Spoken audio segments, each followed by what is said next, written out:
వందనాలు. ఈరోజు నేను ఈ దినం దేవుడు నాకు మాట్లాడడానికి ఇచ్చినందుకు దేవునికి నేను ఎంతో వందనాలు చెల్లిస్తున్నాను. ఎందుకంటే నేను ఇంకా సజీవ లెక్కలు ఉన్నారు. మా పితరులు అందరితో మహిమలు పిలువబడ్డారు. కానీ ఈ యూత్ క్యాంప్ విషయం చెప్పడానికి దేవుడు నాకు ఇచ్చిన ధన్యత బట్టి నేను ఎంతో స్తుతి చెల్లిస్తున్నాను. 57వ సంవత్సరం అని చెప్పుకుంటున్నారే కానీ ఇది ఏ విధంగా ఆరంభించబడిందో దాని విషయంలో నేను చెప్పాలనుకున్నాను. ఎందుకంటే దేవుడు నాకు ఇచ్చిన భారం ప్రజలకు తెలియదు. ఇంకా ఇది 1944 సంవత్సరము మే 26వ తారీఖు నుండి ఆదివారం 31 తారీఖు దాకా ఫస్ట్ యూత్ క్యాంపు స్టార్ట్ అయింది. డేట్ ఇచ్చారు, అదే రోజు స్టార్టింగ్. దీనికి ఆశ ఎక్కువ ఉండింది ఎవరికంటే యూత్ మీటింగ్ పెట్టాలి వీబీఎస్ తర్వాత. విలియం అంకల్కు ఆయన హెబ్రోన్లో సేవకుడుగా ఉండే, ఆయన భార్య పేరు ఏంజల్ ఆంటీ. ఆయనకు 4 పిల్లలు, శామ్, జోషి, గ్రేస్, ఇంకా బెంజమిన్. సో అంకల్కి ఆ దేవుడు ఆ భారం ఇచ్చాడు, యూత్ క్యాంప్ పెట్టాలని. బక్స్ అంకల్తో అడిగినప్పుడు బక్స్ అంకల్ కూడా దానికి ఒప్పుకున్నారు, ఆయన ఇష్టపడ్డారు. సో 26వ తారీఖును డేట్ ఫిక్స్ అయింది. అది మంగళవారం టు ఆదివారం 31 తారీఖు ఆదివారం. ఇదే విధంగా ఇప్పుడు ఎట్లా జరుగుతుందో అదే అట్లనే ఆరంభించబడింది. కానీ ఓ దుఃఖమైన విషయం ఏంటంటే 26వ తారీఖు యూత్ మీటింగ్ స్టార్ట్ అవ్వాలా. దానికంటే ముందు విలియం అంకల్ పాపం ఎప్పుడు ఆరోగ్యం బాగుండేది కాదు, ఉన్నట్టుండి సీరియస్ అయిపోయినారు.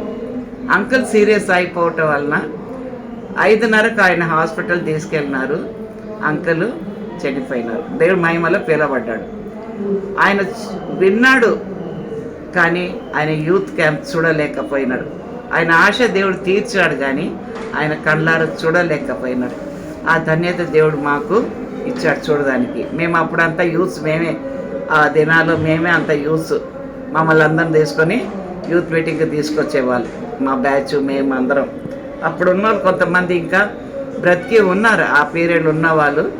ఎబ్నేజర్, మార్టిన్, ఇక దాని తర్వాత ఫిలిప్, వీళ్ళంతా నాకు గుర్తు. మేమంతా ఒక బ్యాచ్ వాళ్ళము.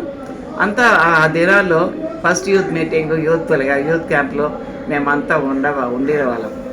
సరే అంకల్ చనిపోయిన తర్వాత ఆయన బాడీని హెబ్రోన్కి తీసుకొచ్చారు. హెబ్రోన్కి తీసుకొచ్చిన తర్వాత రాత్రంతా పాటలు పాడి ప్రేయర్ రూమ్లో పెట్టినారు. రాత్రంతా పాటలు పాడినారు. నెక్స్ట్ డే ఆయన 27th ఆయన ఫ్యూనరల్ నారాయణగూడలో జరిగింది. ఆ టైంలో యూత్ క్యాంప్కు ఎంతమంది వచ్చారో అందరూ నడుచుకుంటూ 3 లైన్గా నడుచుకుంటూ, బక్స్ అంకల్ కూడా నడిచాడు మాతోనే. అంకల్ బాడీని మోసుకొని నారాయణగూడకు తీసుకెళ్ళినారు.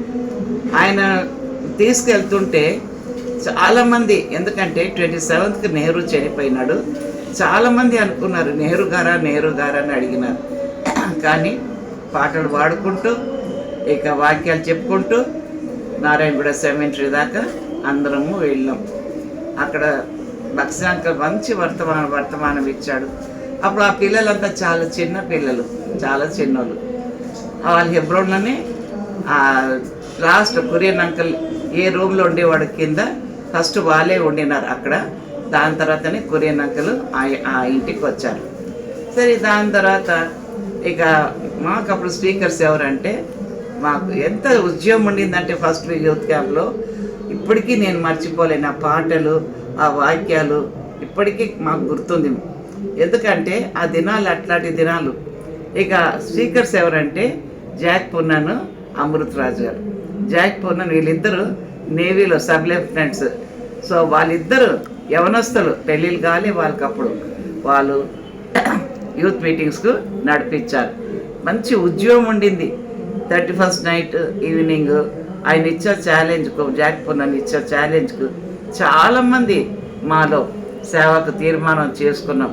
ఎందుకంటే ఆ వాక్యం అంత బలంగా, అంత ఉద్యమంగా ఉండింది ఆ వాక్యం. మళ్ళీ అన్ని డ్యూటీస్ మేము చేసేవా, అన్ని పనులు ఉండేది.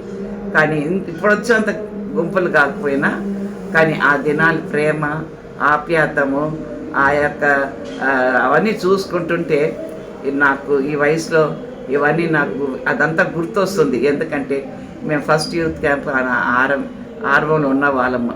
సో ఈరోజు దేవుడు నాకు ఈ ధన్యత ఇచ్చాడు. అమృతరాజ్ అంకల్ని దేవుడు మహిమలో పిలుచుకున్నాడు. కానీ జాక్ పున్నాని ఇంకా ఇప్పటికీ ఆయన ఉన్నాడు, బ్రతికే ఉన్నారు. ఆయన సేవ చేసుకుంటున్నాడు. మనం లేకపోయినా ఆయన మటుకు ఎప్పుడు మనం గుర్తు చేసుకుంటాడు ఎవరోని. సో ఈ విధంగా ఈ విధంగా ఈ యూత్ క్యాంప్ ఆరంభించబడింది 1964 మే 26. ఈరోజు 31 మే దాకా జరిగింది. ఈరోజు 26వ తారీఖు పూర్తిగా 57వ సంవత్సరము నిండింది. దేవుడికి ఎంతో వందనాలు చెల్లిస్తున్నాం.